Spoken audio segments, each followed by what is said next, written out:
Let's look at a couple of wooden toy designs. So we got two toys, which are fairly simple.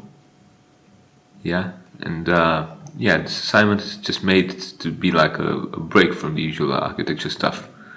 Or if you're studying product design, it's a very important assignment. Toys need to be the stylized version of the thing. So this is a locomotive, but it isn't. It mustn't look like a locomotive. It needs to be stylized, as in it needs to fit boxy geometry, which makes it work. We've got an exploded axonometric here, the regular axonometric for the little dragon. Again, stuff like this. These specific arms, which have like the specific joints for wood. These are extremely important and quite difficult to draw. This axonometric is 100% off.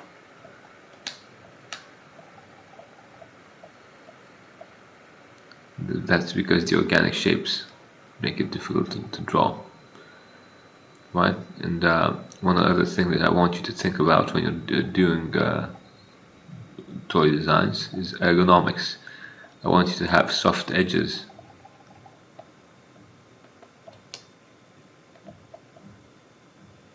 Soft edges for the wood parts. Right. That's it. It's a really short introduction. There's nothing more to do than start drawing the lesson, obviously from the product design course. Cool.